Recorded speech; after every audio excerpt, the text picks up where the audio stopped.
Bitwit's coverage of CES 2018 is brought to you by Fantex and CableMod. Click the links in the description below for more info.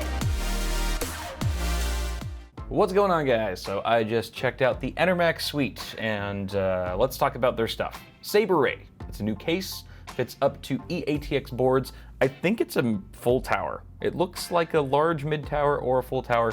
I'm gonna go with full tower. Don't quote me on that. It's a fairly large case. Naturally, there's RGB lighting on this thing that's gonna sync with your motherboard apps and whatnot.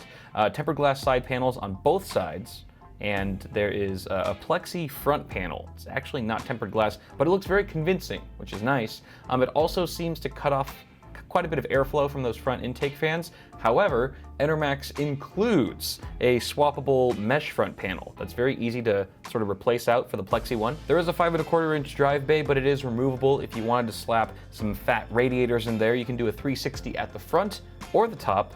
Some nice flexibility.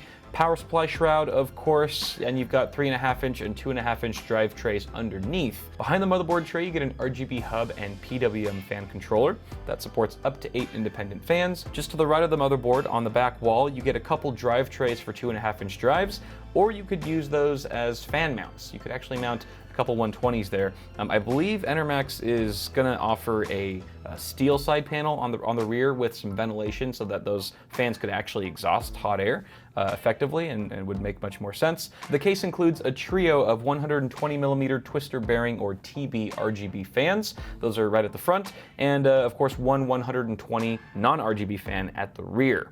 You also get an included RGB strip, which is nice. The price point here is $160, $170 US, and that's going to be available at the end of Q2. Let me know what you guys think of this case. Looks and features in the comments below. Next up, they were also showing off their LiquTech 2 all-in-one liquid cooler. It's actually using the same pump and radiator as their very popular TR4 LiquTech model. The cooler will be available in either a 240 or 360. There may be a 280 being released later down the line. And this is going to go for $10 less than the TR4 model I mentioned earlier, starting at $120 for the 240mm radiator model. That's actually a pretty good price, and this is going to be available early Q2. Now, while the LiquTech 2 is very much performance-driven, they also have their Liquid Fusion AIO, which is a little bit more on the flashy side. It might not have quite as amazing as a pump as the LiquTech 2, but it does have some fancy addressable RGB LEDs. The prototype that they had at their suite was not functioning properly, so they couldn't actually show it off. They did show me a video on their phone of how it's supposed to look, and yes, I can confirm that they are addressable RGB LEDs. What I thought was really cool about this product is that there's a flow indicator built right into the water block that allows you to see if your pump's working. So if you're constantly worried that your pump might be broken or something like that, if the unit's too quiet, and you're paranoid, then that's a really surefire way to see if it is. It's also refillable. There's a port on the side of the water block, so you can obviously fill her up if she gets low. Now, like the LiquTech 2, the Liquid Fusion cooler is going to support a wide variety of sockets on both Intel and AMD. All the popular ones are good to go. RGB fans come standard. The MSRP on this unit is actually going to be identical to the LiquTech 2, so you kind of get to choose a unit that's more performance-driven versus one that maybe looks prettier.